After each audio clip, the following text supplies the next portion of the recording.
Ladies and gentlemen, there is a moment silent, piercing, unforgettable when the person you love looks you in the eye and lies. But what if I told you there's one question, just one that pierces through that lie like light through a crack in the darkness?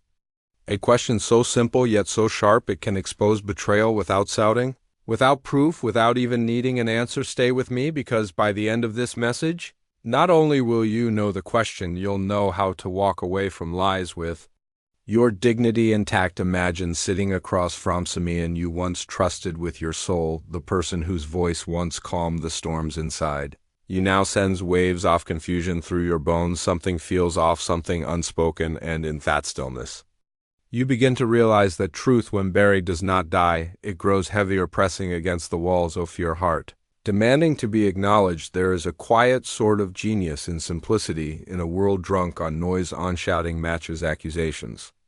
In detective work, there is something devastatingly powerful about stillness, about a single question, one sentence, carefully crafted, calmly delivered, that doesn't scream for the truth but lures it out. If I knew everything, absolutely everything, would you still stand by your story? It is not a threat, it's not a plea, it's a mirror held up not just to the person you're addressing, but to the very essence of the relationship itself. That question is not about getting an answer, it's about watching the soul react. You will know, you will feel it, because when a person has lived inside a lie, when they've made a home in deception, they are no longer fluent in truth, and when you suddenly ask them to confront the reality, they've buried. The silence between their words will scream louder than anything else. There is a beauty in language when it's stripped of drama and ego, when it becomes a tool not for defense or offense but for clarity, and that's what this question does. It cuts through the performance. It tells them, you don't have to confess, I already know more than you think I do, and I am giving you one last chance to choose integrity over survival. You see, most people think uncovering betrayal requires confrontation, surveillance, or trickery. But deception doesn't fear confrontation, it thrives on chaos. What the silent language of betrayal it fears is certainty, and that question is certainty disguised as curiosity. It doesn't accuse, it doesn't demand, it simply waits, and in that waiting, everything is revealed. It's often said that people will forget what you said, but they'll never forget how you made them feel. Let me tell you, when you ask that question, they will remember how it made them feel for the rest of their lives, not because it hurt them, but because it reminded them they were centrally seen, and that is something a liar never expects. Deception is a game of shadows. It expects confusion, doubt, denial. It does not know how to survive when the light is calmly turned on. The power of the question lies in what it doesn't do. It doesn't beg, it doesn't chase, it doesn't try to win it. Simply offers an opportunity, one final moment of honesty, and if they take it, you know who you're really dealing with. If they don't, you'll still know there is something transformative about stepping into your own emotional intelligence. You become dangerous in the best way, not reactive, not vindictive, just aware. No more pretending, no more waiting for evidence, because your soul has already collected enough proof in 1,000 tiny moments, the way they looked away with cold apologies, the stories that changed ever so slightly each time they were told. And then you ask the question not because you need more proof, but because you deserve a response, even if it's not spoken aloud. What people often overlook is that the truth isn't always hidden in what is said, it's in the tremble before the answer, the pause that goes on too long, the sudden shift in breathing. You're not just listening to the words they've rehearsed, those you're watching the theater collapse behind their eyes. There's something poetic about watching a lie unravel without lifting a finger, about giving someone the space to either rise into honesty or fall deeper into their own illusion. That space is sacred. It's not weak, it's not passive. It's wise. People underestimate too loud a whisper can be when it's spoken at the right time. That question is a whisper. It isn't loud, it isn't dramatic, but it echoes, it lingers, and long after the conversation has ended, long after they've convinced themselves they got away with it, that one line will haunt them, because they know you knew and you didn't need to scream to prove it. This isn't about revenge. This isn't about catching someone red-handed. It's about reclaiming your peace without sacrificing your character. It's about realizing that sometimes the most powerful thing you can do isn't to expose someone, it's to hold up a mirror and watch what they choose to see well of in a world obsessed with evidence. Screenshots, phone logs, surveillance. But what if the most damning evidence isn't digital? What if it's emotional? What if the strongest proof is the way their energy changes in your presence the moment you look them in the eye and ask a question? They weren't ready to hear you can tell a lot about someone by the way they respond when you don't give them time to prepare. Truth doesn't need rehearsal, it doesn't stutter it. Doesn't shift. Lies, on the other hand, scramble for oxygen the moment the air gets too thin, so the question becomes more than a sentence, it becomes a strategy. A filter, a quiet declaration that says, I'm done playing detective, I am the judge of my own peace now. You no longer need to hunt for evidence because you've stopped doubting your intuition. And that, ladies and gentlemen, is when everything changes. The moment you stop needing their admission is the moment you start reclaiming your power. And when you ask that question not to corner them, but to set yourself free, you are no longer seeking justice, you are seeking peace, not vengeance, not victory. Just truth, second of truth that doesn't shout, it whispers, and still it changes everything. The question is not just a key to unlock deception, it is a mirror that reflects who you have become. Someone who no longer settles for stories, someone hostens for reality, someone who refuses to live in the fog. And when you reach that level of clarity, the truth doesn't hurt anymore. It simply reveals, it removes the blindfold and allows you to see the world and yourself with fresh eyes. That question, so simple, so subtle, is not the beginning of a confrontation. It is the beginning of transformation, not for them, for you. Because you're not asking to change their behavior, you're asking to confirm. You're knowing to stand in it, to breathe in it, and to walk away in it bitter. But awake, there is a strange and haunting power in silence in those quiet hours. When no one is around and the world stops, pretending that is where truth speaks, not in the courtroom of arguments or the noise of confrontation, but in the whisper behind your heartbeat. You can dress a lie in charm, you can mask it in reason. You can even cover it with routine affection, but your spirit, your emotional intuition, it knows. Long before the mind dares to admit it, the heart has already seen the storm. You may lie to the world, you may lie to your friends, you may even lie to yourself for a time, but you cannot lie to your soul. It doesn't speak in words, it speaks in sensations. The unease in your stomach when their story doesn't add up, the tightness in your chest when they touch you, but it feels distant, the way your laughter falters when you're with them. Behavior that speaks louder than words, because something underneath is asking what changed. That's the part no one teaches us. We're trained to look for evidence, for logic, for confirmation. But we're not trained to trust the quiet voice within us that already knows, and what a shame that is, because by the time the truth is revealed, we're not surprised, we're exhausted from pretending we didn't already know. There's a sacred intelligence in the heart. It's not emotional weakness, it's emotional wisdom. It collects every glance that didn't linger, every late response, every convenient excuse. It stores those tiny red flags, and it begins to whisper something is wrong, but the mind, eager for comfort, dismisses it. You're overthinking, you're buying dramatic. They're just busy, and so we continue performing normally while carrying the weight of doubt like a ghost on our back. Betrayal, when it arrives, doesn't start with evidence, it starts with a shift.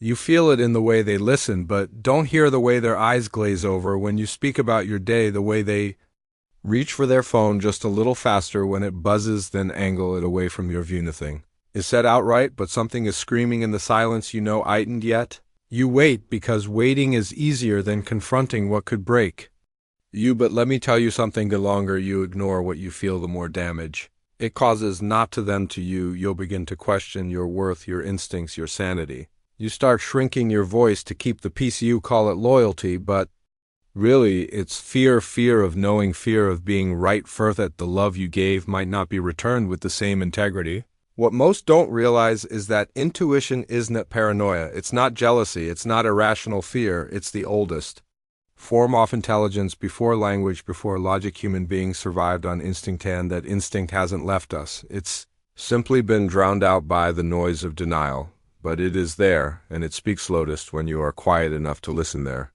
is a moment always when you look at them and something inside you says, this is not love anymore. Not because they don't say the words, not because they've stopped showing up, but because something vital has shifted.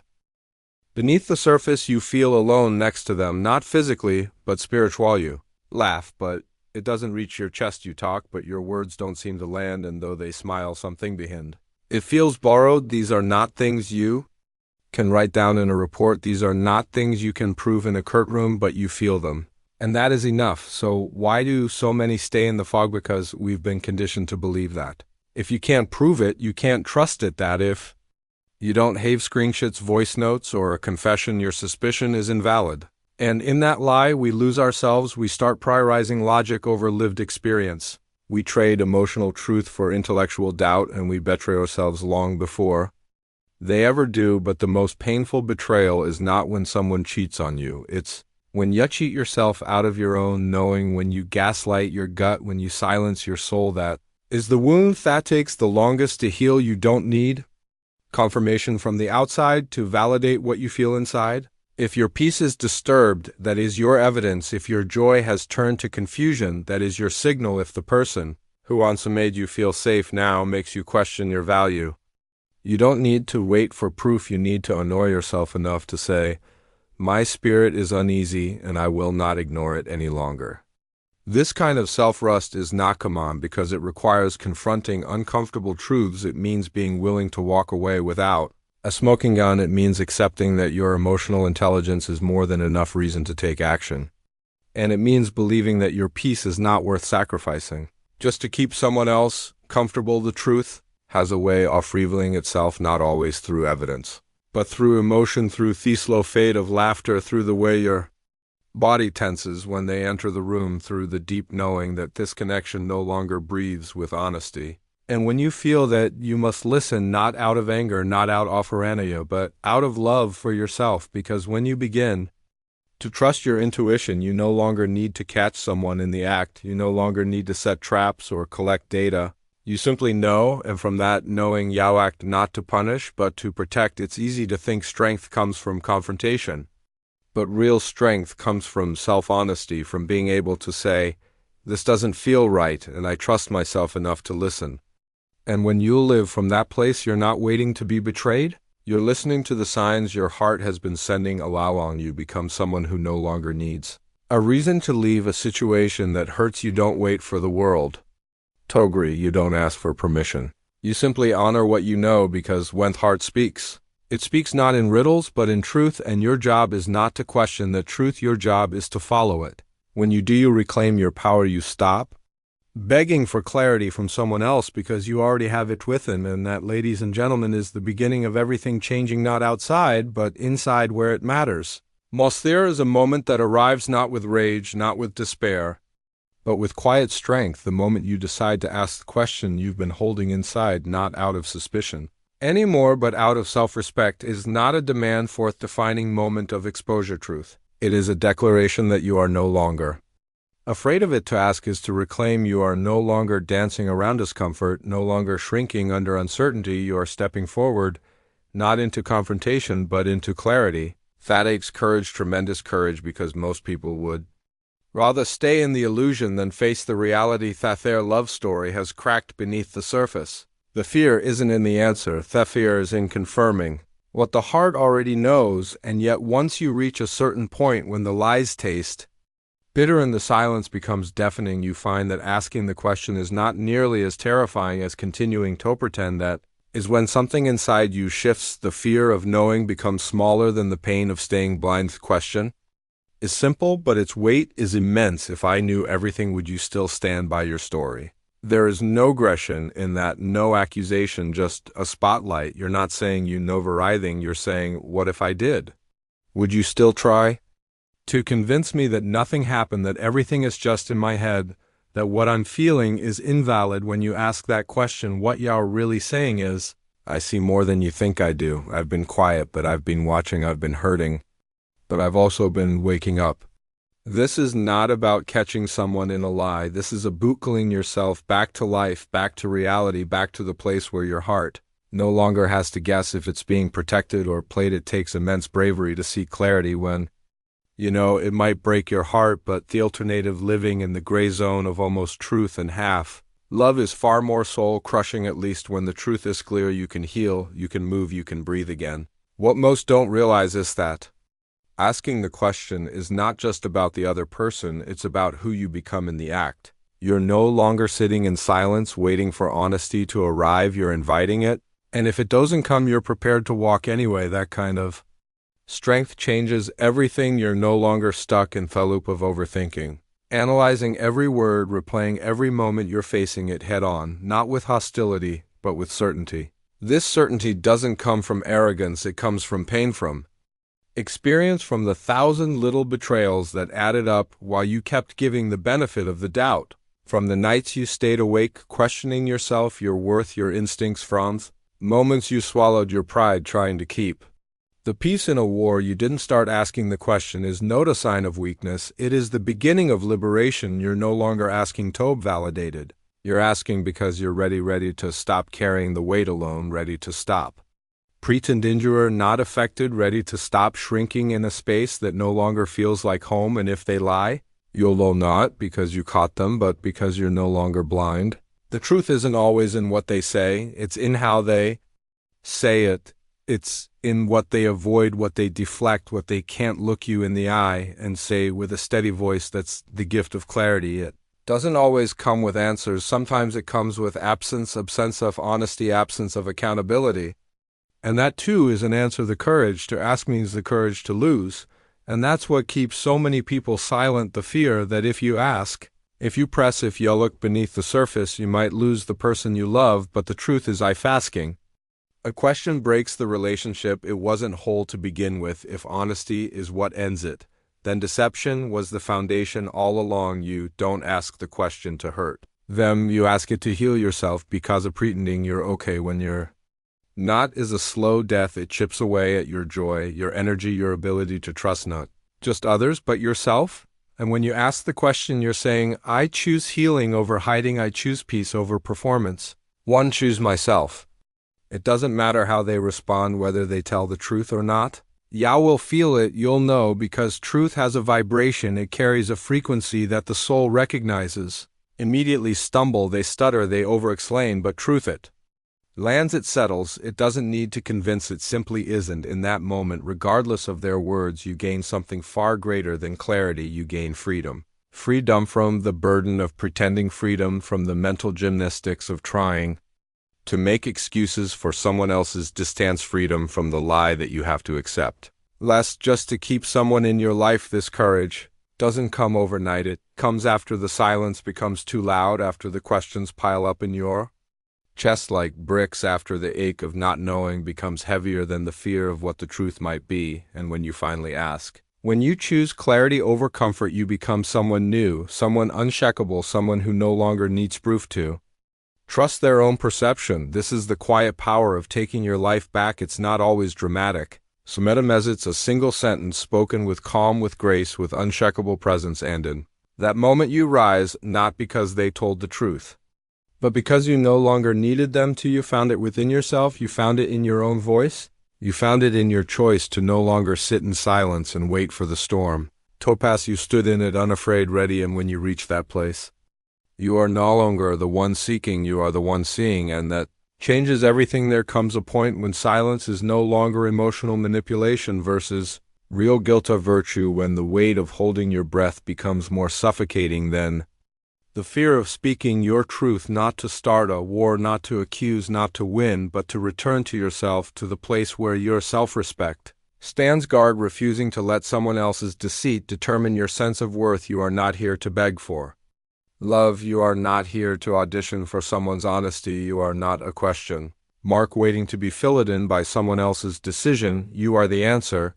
and your presence alone should command clarity, not confusion. When that standard begins to blur, when you start adjusting your value just to keep peace, you lose the very thing that holds your soul together, self-respect. It is one of the most powerful things a human being can possess, not because it makes you loud, not because it makes you proud, but because it makes you still, it makes you certain, it makes you unwilling to live in places where truth has to be begged for. And when you finally ask that one devastating question, if I knew everything, would you still stand by your story? You are not seeking a confession, you are reclaiming your space.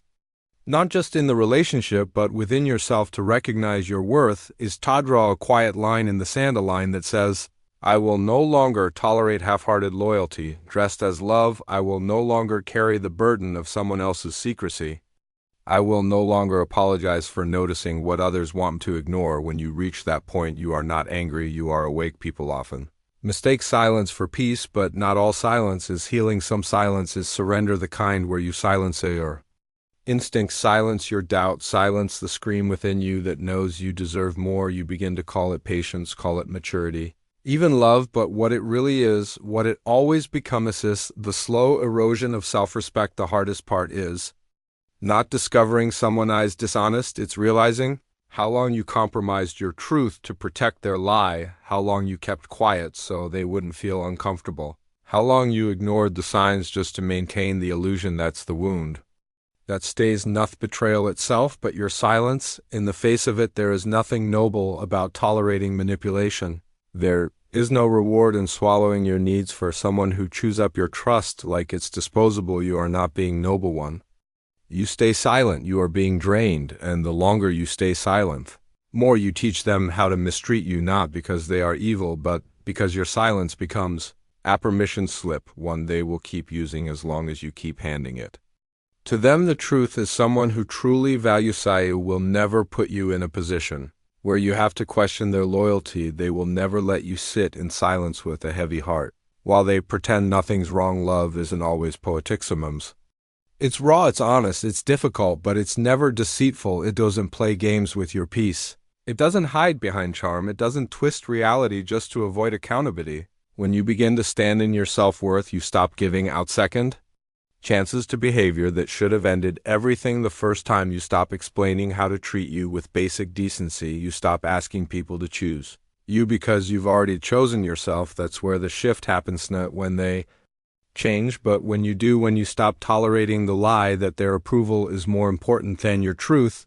There's a quiet kind of dignity in walking away without burning the bridge, without the shouting match, without the drama, just a calm exit. A final glance that says, I loved you and now to hope you'd honor me. But I love myself too much to accept less. That is the voice of self-respect, not desperate, not broken, just done. Some people will tell you that self-respect is selfish, that it's prideful, that it's hard to live with, but let me ask you, what's harder? Saying no to someone who constantly violates your peace, or spending years being emotionally starved just to keep them close? What's more painful, speaking your truth and risking fallout, or silencing your truth and becoming a stranger to yourself? This world will always try to convince you that you are asking for too much, that expecting honesty, presence, commitment, transparency, that these things make you demanding. They do not. They make you human. You're not asking for perfection. You're asking for alignment, for effort, for emotional safety, and those who truly care will never see that as too much. They will see it as sacred. You teach people how to treat you by what you allow, by what you accept, by the boundaries you draw, and the ones you enforce. It's not enough to whisper whether it's you must be willing to act on it, because if someone can hurt you and still keep you, they will never learn, and more than that, you will never heal. There is no healing in staying in the fire that burned you. There is no peace in a relationship where you constantly doubt yourself, and there is no growth in love that forces you to diminish your voice. You were not born to live a half-life in someone else's shadow. You are meant to shine fully, honestly, freely, and if being fully you means they leave, let them. Better to lose someone who doesn't see your worth than to keep losing yourself trying to earn their love. To love yourself is to stop entertaining people who make you feel like love is a competition. It's to stop explaining why your boundaries exist. It's to stop tolerating dishonesty.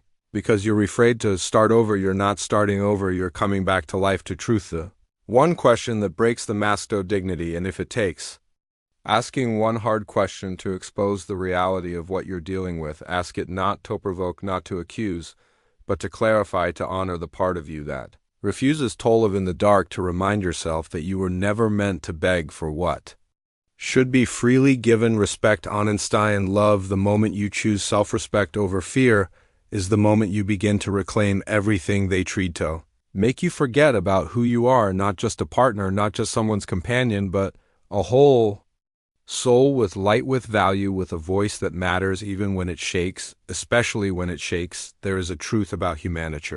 We often forget what a person does under pressure reveals far more than what they say in comfort words. Sheep.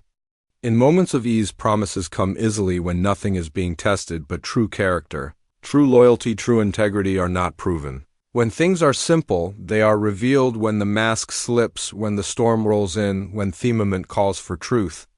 Over convenience, you see, love is not proven in grand gestures or poetic phrases, it is proven in the moments. When no one is watching, when the temptation to betray is real, and no one would ever find out that is when you see who someone truly is, because loyalty is not just about staying when it's easy, it's about choosing respect. When no one would blame you for walking away from it, it's about what you do when your actions won't be discovered. That's the raw place, where integrity lies or doesn't. So many talk about commitment, speak of loyalty, where fidelity like a badge until it costs them something, until it requires sacrifice, until it demands discipline. That's when the truth steps in and speaks louder than all the poetry, all the sweet talk.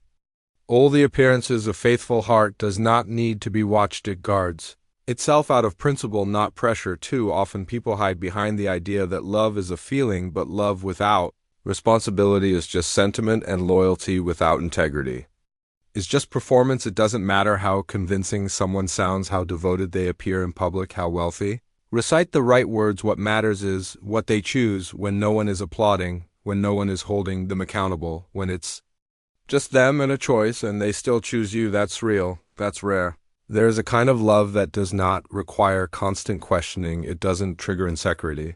It doesn't create confusion. It doesn't make you chase clarity in a sea of mixed signals. That kind of love is built on actions, consistent, simple, intentional actions, because the truth is loyalty is quiet. It's steady. It's not loud or dramatic. It doesn't have to be proven daily because it's never in doubt. A person who is truly loyal doesn't need to be reminded what commitment means. They don't forget what they promised when temptation knocks. They don't need you to monitor their behavior to remain faithful. They carry that responsibility like armor because they know what it means to value another soul. They know what it costs to earn trust, and they refuse to gamble with it, not because they fear consequences, but because they understand what it means to honor someone else's heart. Yet so often people fall for the illusion of loyalty, the surface-level devotion that crumbles the moment it's inconvenient. You see it when someone claims to love, but their actions leave you in doubt, when their story shifts too easily, when their attention strays too often, when their promises start sounding more like scripts than truth. They may never confess, but the inconsistency tells you everything, and if you're paying attention, you realize that loyalty cannot be spoken, it must be demonstrated, especially under pressure.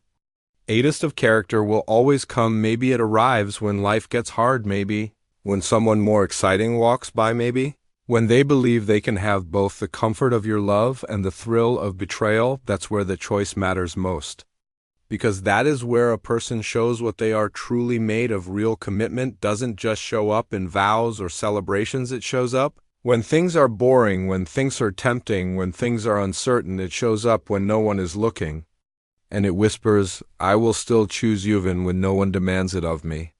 And when someone fails that test, not just once, but with pattern, with intention, with disregard, they are telling you more than they realize. They are telling you that the commitment was never in their heart, it was just on their lips, and that, ladies and gentlemen, is the most important distinction you can ever learn, because when you recognize it, you stop chasing the illusion, you stop hoping fear. Words will become actions. You stop waiting for the performance to turn into reality. You begin to see that love without loyalty is just emotional manipulation. It's someone giving just enough to keep you near while never offering the full truth of their presence. They speak of a future, but they live in a lie, and no matter how much you want to believe otherwise, a person who can betray you once without remorse will almost always do it again, not because of the don't love, but because they do not value, not enough, not deeply, not honestly.